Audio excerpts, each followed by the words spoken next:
2024 ജനുവരിയിലെ കണക്ക് പ്രകാരം ലോക ജനസംഖ്യ ഏകദേശം 8.1 ബില്യൺ കവിഞ്ഞു. അതായത് 810 കോടി ജനങ്ങൾ ഭൂമിയിൽ ജീവിക്കുന്നുണ്ടെന്ന് കണക്കാക്കപ്പെടുന്നു.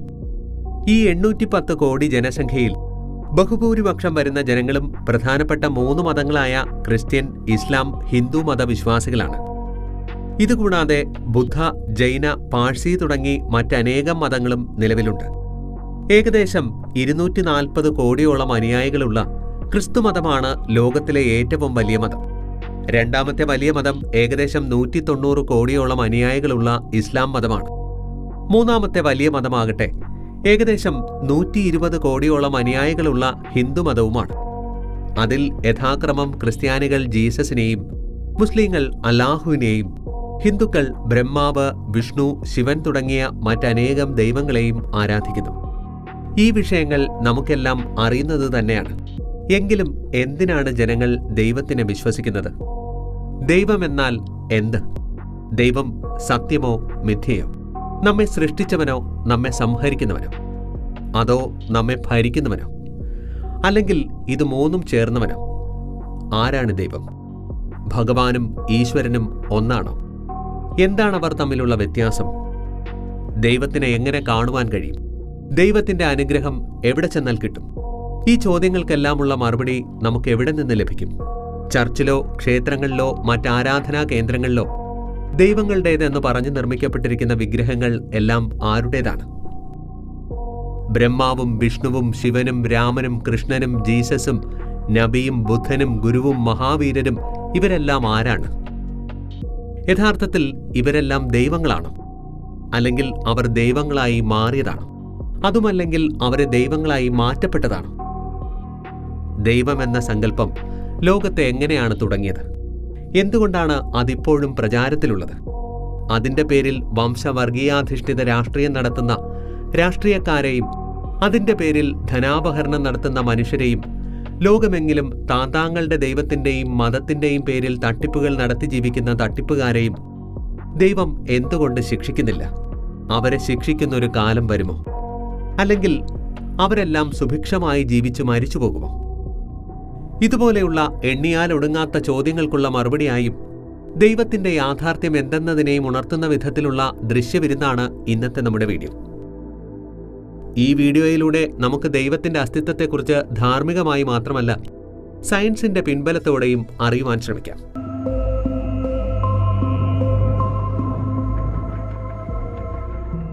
നമുക്ക് ആദ്യം ലോകത്ത് ദൈവമെന്ന സങ്കല്പം എങ്ങനെ തുടങ്ങിയതെന്ന് നോക്കാം. മനുഷ്യരാശിയുടെ സുദീർഘമായ ചരിത്രത്തിൽ ഈ ഭൂമിയുടെയും പ്രപഞ്ചത്തിന്റെയും തുടക്കം എങ്ങനെയെന്നതിനെ നാം അടുത്തിടെയാണ് കണ്ടുപിടിച്ചത്. 13.8 ബില്യൺ വർഷങ്ങൾക്ക് മുൻപ് നടന്ന മഹാവിസ്ഫോടനത്തിലൂടെ നാം ഈ കാണുന്ന ഭൂമിയും സൗരയൂഥവും പ്രപഞ്ചവും ഉണ്ടായി എന്ന് ബിഗ് ബാങ് തിയറി പറയുന്നു. അങ്ങനെ ഈ മഹാവിസ്ഫോടനത്തിലൂടെ പ്രപഞ്ചത്തിലുള്ള വസ്തുക്കളെല്ലാം ഉണ്ടാകുവാൻ തുടങ്ങിയപ്പോൾ അവയെല്ലാം ഭാരമില്ലാത്ത വെയ്റ്റ്ലെസ് പാർട്ടിക്കിൾസ് ആയാണ് ഉണ്ടായിരുന്നത്. അതായത് നമ്മൾ പ്രപഞ്ചത്തിലുള്ള ഏതൊരു വസ്തുവിനെ എടുത്താലും അതിന് ഒരു നിശ്ചിത ഭാരമുണ്ടാകും. ആ ഭാരം എങ്ങനെയാണ് അതിന് ലഭിക്കുന്നതെന്നാൽ ആ വസ്തുക്കളെല്ലാം തന്നെ പ്രോട്ടോൺ, ന്യൂട്രോൺ, ഇലക്ട്രോൺ, ന്യൂക്ലിയസ് പോലെയുള്ള അടിസ്ഥാന കണങ്ങൾ കൊണ്ടാണ് സൃഷ്ടിക്കപ്പെട്ടിട്ടുള്ളത് എന്നതിനാലാണ്. ഒരു വസ്തുവിന് അതിൻ്റെതായ ഭാരം നൽകുന്ന അടിസ്ഥാന കണങ്ങളെന്ന ഈ എലമെന്ററി പാർട്ടിക്കിളുകൾ എങ്ങനെ ഉണ്ടായി എന്നത് ഇന്നേവരെ ആർക്കും ഉത്തരം കിട്ടാത്ത ചോദ്യമാണ്. ഈ പ്രപഞ്ചത്തിലുള്ള എല്ലാ വസ്തുക്കൾക്കും നിശ്ചിത ഭാരമുണ്ട്. അതിനാൽ തന്നെ ഇവകൾക്കുള്ളിലെല്ലാം ഈ അടിസ്ഥാന കണങ്ങൾ ഉണ്ടെന്നർത്ഥം. മഹാവിസ്ഫോടനത്തിന് ശേഷം നക്ഷത്രങ്ങൾക്കുള്ളിലും ഗ്രഹങ്ങൾക്കുള്ളിലുമെല്ലാം ഈ എലമെന്ററി പാർട്ടിക്കിളുകൾ എങ്ങനെയാണ് വന്നു ചേർന്നത്, അവർക്ക് ഭാരം ലഭിച്ചത് എന്നതിനെക്കുറിച്ച് ഇതുവരെയും ശാസ്ത്രജ്ഞർക്ക് പോലും അറിയില്ല. അതുകൊണ്ട് തന്നെയാണ് ഈ പാർട്ടിക്കിളിനെ ദൈവഗണം അല്ലെങ്കിൽ ഗോഡ്സ് പാർട്ടിക്കിൾ എന്ന് വിളിക്കുന്നത്. ഗോഡ് എന്നാൽ ദൈവമാണെന്ന് നമുക്കറിയാം. അപ്പോൾ നമുക്കറിയുവാനും ഉത്തരം നൽകുവാനും കഴിയാത്ത ഏതോ ഒരു വിഷയത്തെയാണ് നമ്മൾ ദൈവമെന്ന് വിളിക്കുന്നത്. അതുകൊണ്ട് തന്നെയാണ് ശാസ്ത്രജ്ഞർ അതിനെ ഗോഡ്സ് പാർട്ടിക്കിൾ എന്ന പേര് നൽകിയത്. ശരി, ഇപ്പോൾ നമുക്ക് ഒരളവോളം ദൈവസങ്കല്പം എങ്ങനെ തുടങ്ങി എന്നതിനെക്കുറിച്ചുള്ള ഒരു ധാരണ ലഭിച്ചിരിക്കും. പരിണാമ വളർച്ച നേടിയ മനുഷ്യൻ അവന് ചിന്തിക്കുവാനുള്ള ശേഷി ലഭിച്ച ഒരു ഘട്ടത്തിൽ ഈ പ്രപഞ്ചത്തിന്റെ തുടക്കം എവിടെ നിന്നാണെന്നും ആരാണ് ഇതിനെ ഉണ്ടാക്കിയതെന്നും ആദ്യമായി ചിന്തിക്കുവാൻ തുടങ്ങി. ആദ്യമായി 1960കളിൽ ബിഗ് ബാങ് തിയറി പ്രസിദ്ധീകരിച്ചപ്പോൾ വളരെ വലിയൊരു കണ്ടുപിടുത്തം നടത്തിയതായി ശാസ്ത്രജ്ഞർ ധരിച്ചു. മതങ്ങൾക്കും ശാസ്ത്രത്തിനുമിടയിലുള്ള മത്സരത്തിൽ ശാസ്ത്രമാണ് ജയിച്ചതെന്ന് അവരിൽ ചിലർ വീറോടെ വാദിച്ചു.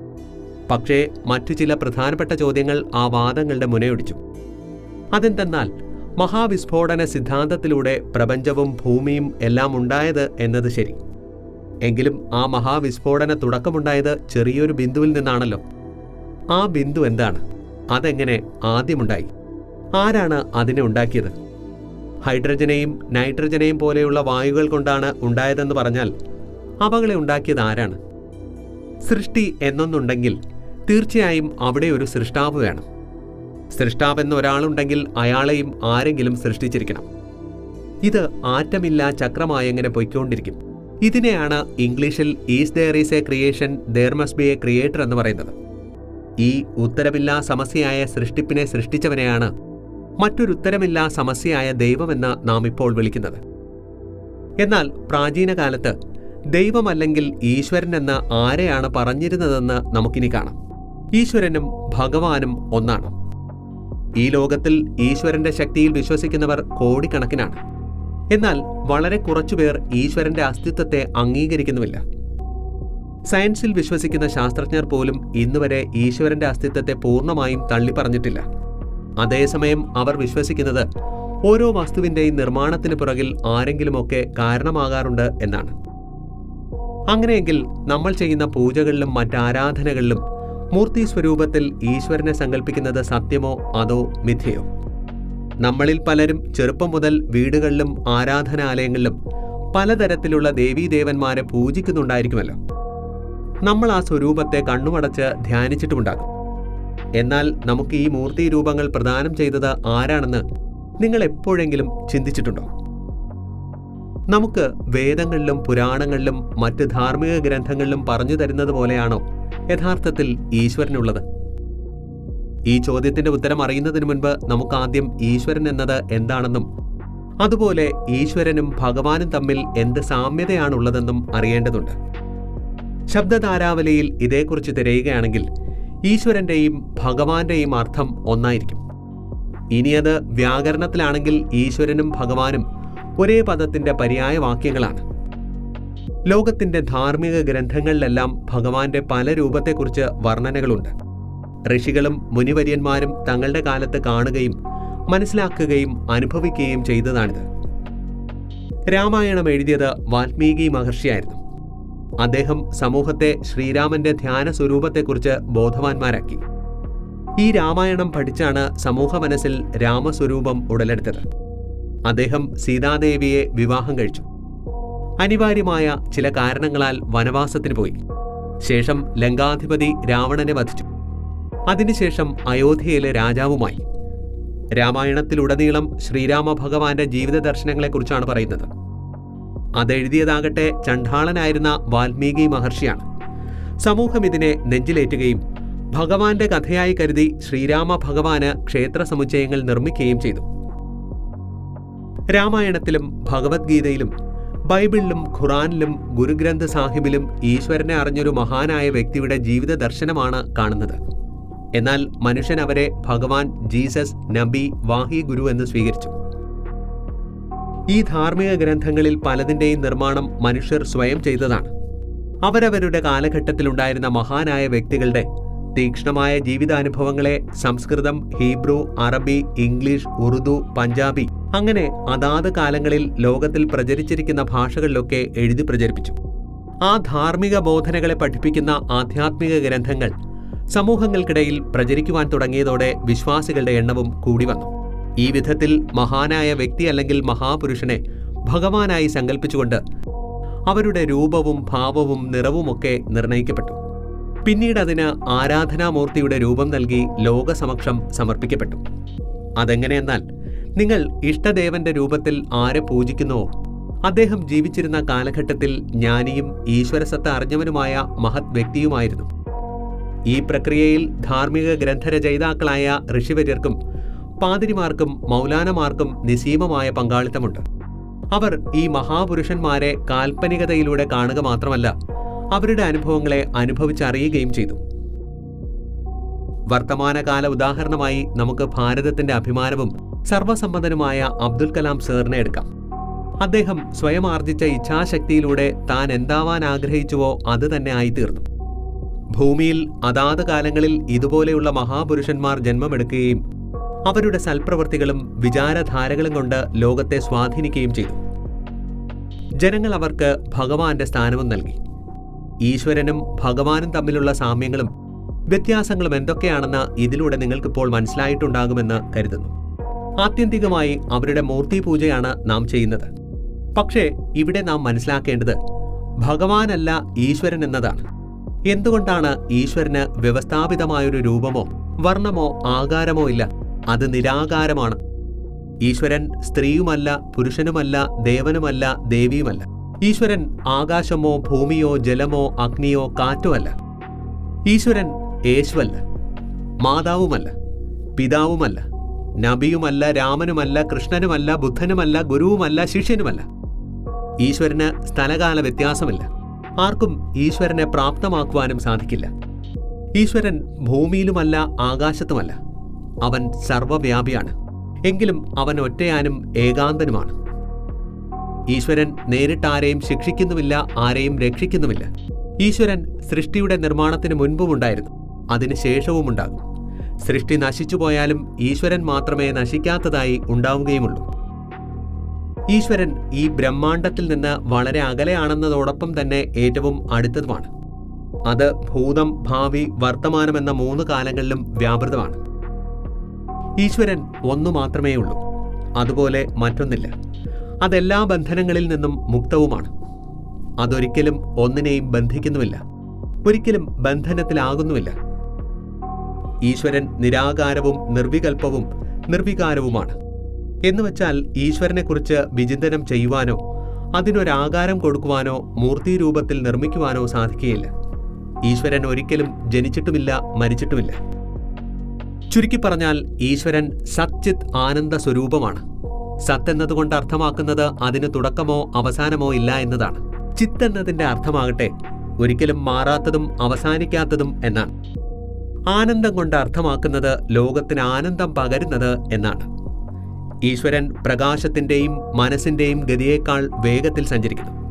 എന്നാൽ ഈ വേഗത സ്ഥിരവുമാണ്.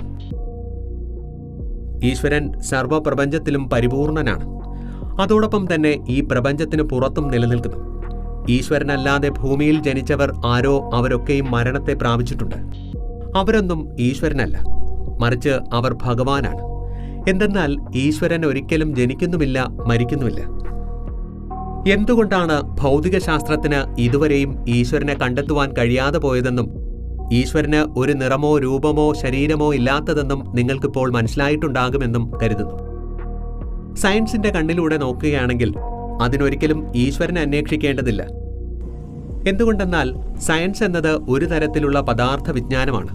പദാർത്ഥത്തിന്റെ രൂപത്തിൽ നിലനിൽക്കുന്നതിനെ മാത്രമേ സയൻസ് വിശ്വസിക്കുന്നുള്ളൂ. എന്നാൽ ഈശ്വരനാകട്ടെ നിരാകാരനുമാണ്. അതിനൊരു ആകാരമില്ല. അതുകൊണ്ട് തന്നെ അതിനെ ഉണ്ടാക്കുന്നവരാരുമില്ല. അതിന് തുടക്കവുമില്ല, ഒടുക്കവുമില്ല. എന്നാൽ സയൻസിന്റെ കാഴ്ചപ്പാടിൽ ഓരോന്നിന്റെയും തുടക്കത്തിലൊരു ക്രിയയുണ്ടാകും. എന്തെന്നാൽ കർത്താവില്ലാതെ ക്രിയ ഉണ്ടാകുവാൻ തരമില്ല. അതുകൊണ്ട് തന്നെയാണ് പദാർത്ഥ വിജ്ഞാനത്തിന് ഇന്നുവരെ ഈശ്വരന്റെ അസ്തിത്വത്തെക്കുറിച്ച് വ്യക്തമായൊന്നും പറയാനുമാവാത്തത്. എന്തെന്നാൽ ഈശ്വരൻ കർത്താവുമല്ല, ക്രിയയുമല്ല. അത് ബ്രഹ്മാണ്ടം മുഴുവനും നിറഞ്ഞു നിൽക്കുന്ന ദിവ്യ തേജസ്സാണ്. പദാർത്ഥ വിജ്ഞാനമനുസരിച്ച് കണങ്ങൾ പരസ്പരം ചേരുമ്പോൾ എന്തിന്റെയെങ്കിലും നിർമ്മാണമുണ്ടാകും. ഏതൊരു വസ്തുവിന്റെ നിർമ്മാണത്തിലാണോ കൂടിച്ചേരലുണ്ടാകുന്നത് അതിനൊരിക്കൽ വിയോഗമുണ്ടാകും. എന്തെന്നാൽ കണങ്ങൾ ചേർന്ന് എന്ത് സാധനമുണ്ടാകുന്നുവോ അതെപ്പോഴെങ്കിലും ഒരിക്കൽ നശിച്ചു പോകും. മനുഷ്യ ശരീരം, കെട്ടിടങ്ങൾ, വൃക്ഷങ്ങൾ, മറ്റുപകരണങ്ങൾ ഇതെല്ലാം ആറ്റങ്ങളുടെ സംയോജനത്താൽ ഉണ്ടായിട്ടുള്ളതാണ്. എന്നെങ്കിലും ഒരു ദിവസം ഇതൊക്കെ നശിച്ചു പോകും. ഇക്കാരണത്താൽ സയൻസ് ഈ വസ്തുക്കളുടെ നിർമ്മാണത്തെയും നിലനിൽപ്പിനെയും കുറിച്ച് വിശദീകരണം നൽകുന്നു. എന്നാൽ ഈശ്വരൻ എന്നത് സയൻസിന് റിസർച്ച് നടത്തി വിശദീകരണം നൽകുവാൻ തരത്തിലുള്ള കണികാരൂപത്തിലുള്ള ഒരു വസ്തുവല്ല. സയൻസിന്റെ അഭിപ്രായം അനുസരിച്ച് ഊർജവും പദാർത്ഥവും ഒരിക്കലും ഉണ്ടാകുന്നില്ല. അത് ഒരവസ്ഥയിൽ നിന്ന് മറ്റൊരവസ്ഥയിലേക്ക് മാറിക്കൊണ്ടിരിക്കുക മാത്രമാണ് ചെയ്യുന്നത്. എന്നുവച്ചാൽ ഊർജത്തെ ഒരിക്കലും ഇല്ലാതാക്കാനാകില്ല.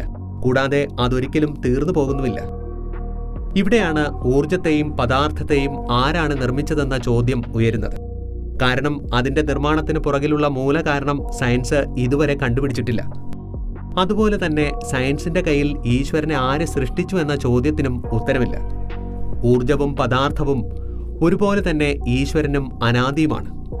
അത് ജനനവും മരണവുമാകുന്ന ബന്ധനങ്ങളിൽ നിന്നൊക്കെ മുക്തവുമാണ്. നാം കാണാത്തതിനെ എന്തിനു വിശ്വസിക്കണം?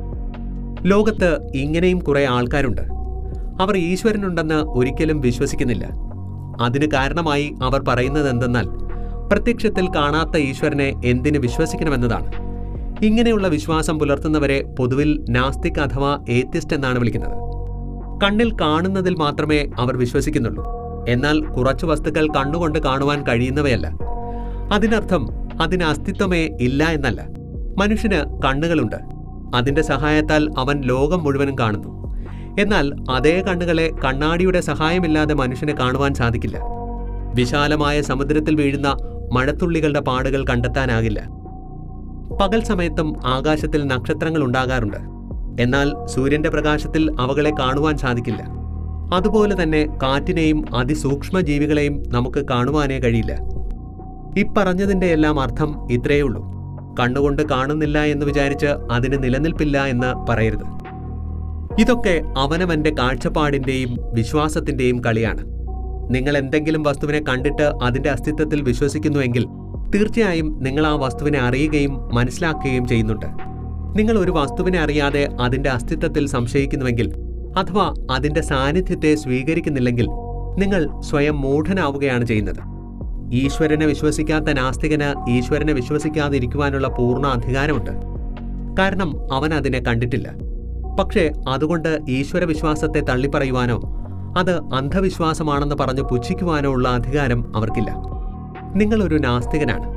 ഈശ്വരനെക്കുറിച്ച് നിങ്ങൾക്കൊന്നും അറിയില്ലെങ്കിൽ വളരെ സരളമായി നിങ്ങൾക്ക് അവരോട് എനിക്കൊന്നും അറിയില്ലെന്ന് പറയാം.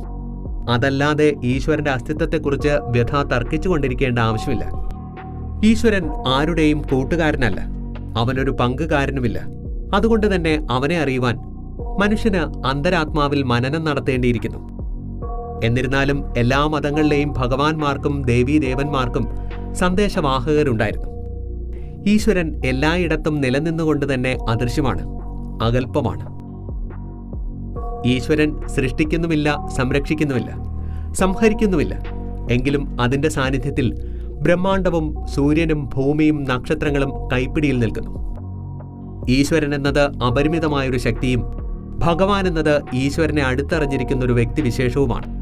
ഈശ്വരൻ അസീമമാണ്, അനന്തമാണ്. അതേസമയം ഭഗവാനാകട്ടെ സീമിത ശരീരവും ആയുസ്സുള്ളവരുമാണ്. അതുകൊണ്ടാണ് അവരുടെ ജന്മജയന്തിയും നിർവാണ ജയന്തിയും ആഘോഷിക്കപ്പെടുന്നത്. ഈശ്വരൻ സാന്നിധ്യം കൊണ്ട് തന്നെ എല്ലാമാണ്. എന്നാൽ ഭഗവാൻ മനുഷ്യനെ പരിപാലിക്കുന്നില്ല. അവൻ നമ്മുടെ വഴികാട്ടിയാണ്. അവർ മനുഷ്യാത്മാവിന്റെ മോക്ഷത്തിലൂടെ ഈശ്വരാനുഭൂതിക്കുള്ള മാർഗം കാട്ടുന്നു. ഈശ്വരനെ നമ്മൾ ഗോഡ് എന്ന് വിളിക്കുന്നു. അതേസമയം ഭഗവാനെ ലോഡ് എന്ന് വിളിക്കുന്നു. ഇപ്പോൾ ഈശ്വരൻ അല്ലെങ്കിൽ ദൈവം എന്താണെന്നും ആരാണ് ഇതിനെ ഉണ്ടാക്കിയതെന്നും നിങ്ങൾക്ക് മനസ്സിലായിട്ടുണ്ടാകുമെന്ന് കരുതുന്നു. ഇനിയും നിങ്ങളുടെ മനസ്സിൽ ഈശ്വരനെക്കുറിച്ചുള്ള ചോദ്യം ഉയരുകയാണെങ്കിൽ ആ ചോദ്യങ്ങളുടെ ഉത്തരം അന്വേഷിക്കുന്നതിന് മുൻപ് ഊർജത്തെയും പദാർത്ഥത്തെയും ഉണ്ടാക്കിയത് ആരാണെന്നറിയുവാൻ ശ്രമിക്കൂ. എന്തെന്നാൽ സയൻസിന്റെ ഈ ചോദ്യങ്ങളിലൂടെ നിങ്ങളുടെ ചിന്താമണ്ഡലങ്ങളുടെ അടഞ്ഞ വാതിലുകൾ തുറക്കപ്പെട്ടേക്കാം. കൂട്ടുകാരെ, ഈ വീഡിയോയുടെ ലക്ഷ്യം ആരുടെയെങ്കിലും മതശാസ്ത്ര ഭൗതിക സങ്കല്പങ്ങൾക്ക് കോട്ടം വരുത്തുക എന്നതല്ല. ഇതിനെ അറിവ് പകരുന്ന ഒരു വീഡിയോ ആയി മാത്രം കാണുക. ഈ വീഡിയോ നിങ്ങൾക്ക് ഇഷ്ടപ്പെട്ടെങ്കിൽ ലൈക്ക് ചെയ്യാം. ഒപ്പം നിങ്ങളുടെ അഭിപ്രായങ്ങൾ രേഖപ്പെടുത്താം. കൂടുതൽ ആളുകളിലേക്ക് എത്തണമെന്ന് നിങ്ങൾ തീർച്ചയായും ആഗ്രഹിക്കുന്നുണ്ടെങ്കിൽ ഈ വീഡിയോ ഷെയറും ചെയ്യാം. ഇഷ്ടമായില്ലെങ്കിൽ ഡിസ്ലൈക്കും ആവാം.